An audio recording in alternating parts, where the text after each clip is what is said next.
Alright, here we go. I just did the last stitch there, and I'm going to show you how I took care of this. I imagine that Mr. Tony will show us his way. So I just back stitched one, so I was coming from this direction. I back stitched one partially and up and through the hole, like so. And hold your hand on there, your fingers squeeze tight and pull, but so you don't want to wrinkle all of this stuff. Alright, you're going to do the same thing on this side, but you're not going through the whole inside. You're just the outside layer and through that hole, like so. And again, hold your finger on it and pull it nice and tight but not wrinkled. Okay, now you're going to do your same saddle stitch, just one end,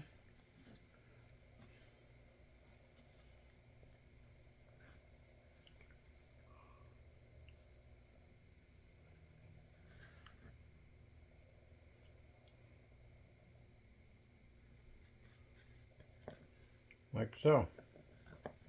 And on the other two I just did a double one.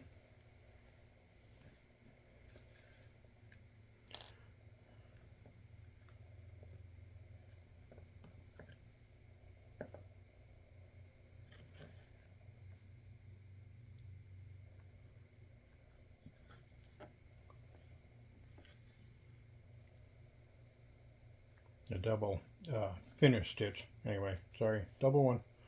My own brain terminology. I know it doesn't work for everybody else, but anyway, here we go.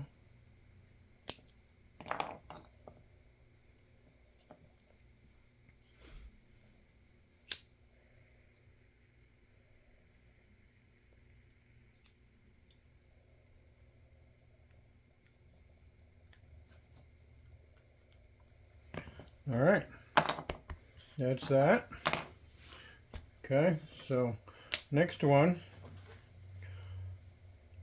is the next piece. Now this is his little cool zigzag pattern here. I don't know which side you can see it, but it goes up and whatever. And that's going to go in there. We're going to do it on the inside. But the first thing is to stitch this together. And so that's what we're going to do with the same cross stitch. Now, I left out his two bottom holes here because I found that it makes it easier to stretch and fit the inner curve of this. And it looks just as good. And you don't see it from the outside. So my cross stitch starts with the second hole from the bottom to the top, and we'll go there. That's a regular cross stitch. You guys know what that is, and we'll take it from there.